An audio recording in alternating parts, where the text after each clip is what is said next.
Hello, my name is Daniel Underwood. Welcome to my allotment here in Essex in the southeast of the UK. So around last December last year, 4 or 5 months ago, I took on this new allotment. So it's 203 square metres, 2,185 square feet. And so here to down there, I hope you can see the shed. And basically my plan has been to make this allotment as low maintenance and productive as possible, simply because it has to fit in with my work regime and other things. And I imagine that the majority of you out there are the same, whether you're starting an allotment or indeed a garden or some other similar project. So I'm going to take you around. You can have a look at some of the things I've been doing here to hopefully make this allotment productive, enjoyable, and hopefully it will yield some beautiful crops in the not too distant future.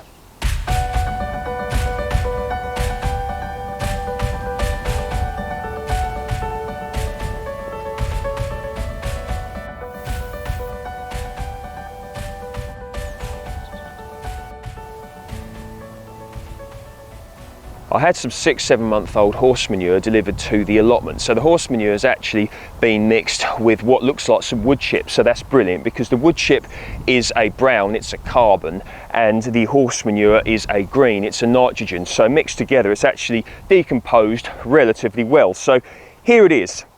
And I've made some straight plantings into it. Well, I say straight plantings, I mean plug plants that I initially brought on in the polytunnel and then planted them out here. So I've got a variety of things: lettuce, spinach, chard, spring onions, beetroot, and over there I planted some potatoes, variety Swift I believe, they're a first early potato, and also some broad beans over there, variety the Sutton, which are a dwarf broad bean. So some of you may remember that there were 4 raised beds here, so I'm going to link a video down below you can have a look at, so you can see just how this allotment has come on in the last few months. In fact, I'll link a few down below if you want to track the progress of it. So down here were walkways actually, which I put wood chip down on to delineate them and to keep the weeds down. So what I've actually done is I put some cardboard down over them and then put some horse manure straight on top. So they often say don't put the wood chip under the ground and then put your growing medium on top, because it can leach the nitrogen from the soil. So we'll just see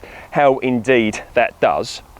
So the plan here is to have this bed as a complete powerhouse of a bed. Now, with regards to the raised bed, what they were, there's a lot of couch grass in there, twitch grass, and what I did was I lightly weeded some of them. This is no dig, as many of you are aware, and I put some straw down over the top, and then on the top of that I put some ready bought compost down, and that was what I was going to do.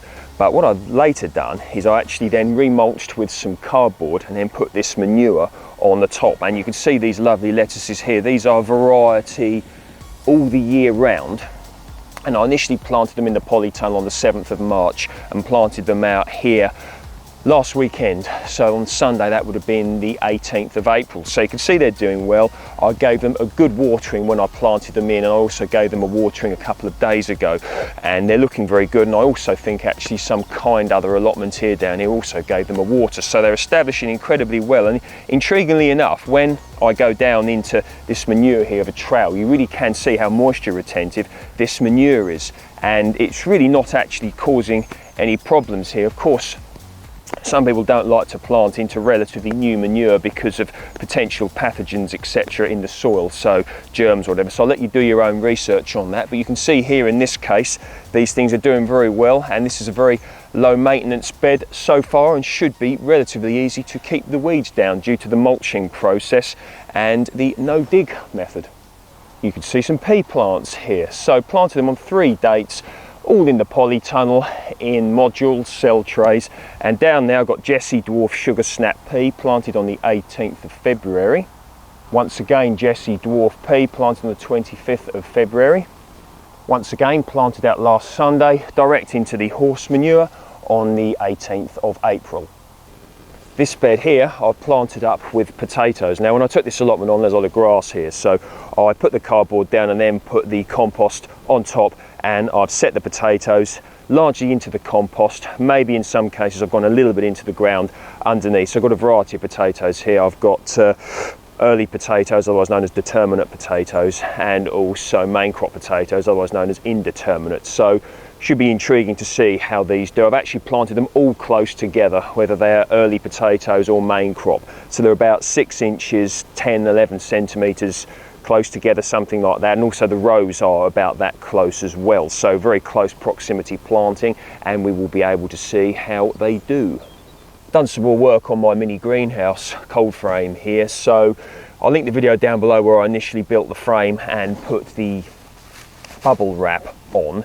So I wanted to strengthen it up a little bit and help it to hold a little bit more heat. So you can see I put some corrugated plastic on the top there and also on the back, and the container cover, whatever that the corrugated plastic came in, I've used that as the side. So this should be quite durable here. It's fixed very well into the ground, so it shouldn't blow away. Now I'm probably going to be growing bush tomatoes in here, otherwise known as determinate tomatoes. They stop growing at a certain height, as opposed to vining indeterminate tomatoes, which can get to quite a big size, probably too big in here. So with regards to tomatoes, blight is quite often an issue, but by keeping them dry and good ventilation so that the air can blow through here, it should help to reduce the chances of the plants getting blight. However, I have done a bit of a no-no by planting the potatoes there and probably the tomatoes here. It's generally advised, you know, if you want to avoid blight, don't plant the two close together. But you know, we're down an allotment here, so everybody's going to be growing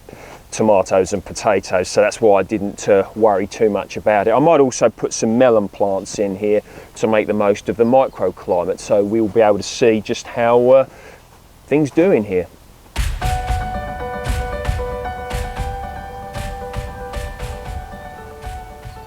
Composting is going to be a very big part of this allotment. So you can see I built my bins there out of pallets. Now this area here is where I take my deliveries, so I had my delivery of manure dropped right here. So probably going to be planting something into this area here. I want it to be something that's not permanent, so something maybe like runner beans, something like that, courgettes, marrows, etc. I wouldn't go putting grapevines here because I want to be able to use this area in the autumn for more delivery. So just making the most of a little bit of space here, and it should be very enriched and very nutritious, moisture retentive due to the fact of the manure being here. Built a raised bed here out of some straw bales. So this is a form of long-term composting, if you will. So straw being a carbon source of brown, got manure in the middle, horse manure. It's a green, it's a nitrogen. So probably going to be planting something like a pumpkin or a squash plant in there. I've set a variety of squashes in the polytunnel and also a variety of pumpkin Big Macs. So we shall see indeed how it does in here. One good thing about raised beds is they warm up quicker generally than the ground. So should be ready for planting out something in here maybe in a month or so, maybe a bit less depending on frosts, etc, etc.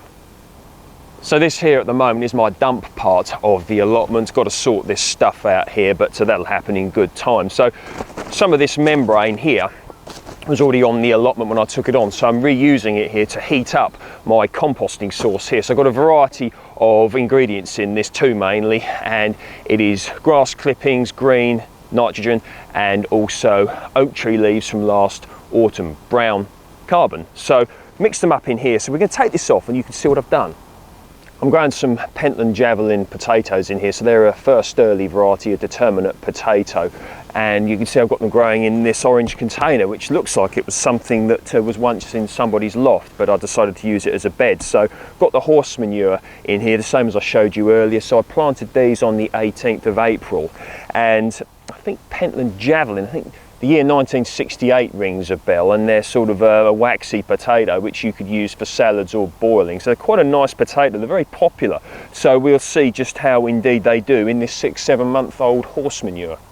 One of the issues that people can encounter when implementing the no-dig method, in fact, in my opinion, probably the biggest obstacle, if you will, is the lack of available ingredients, the growing mediums. Of course, buying compost is an option, but for the majority of people, myself included, that's just not financially possible to keep doing that. So what I'm doing here is making a lovely amount of compost. I've got some compost bins over there as well that you saw earlier, so just really keeping the compost going is a thing. So in here, under this black membrane here, the membrane is here to help give it more heat, to help it cook, kill the weed seeds, and hopefully ready it a little bit quicker. So what we'll do is take this plastic off and look what's underneath. Donk.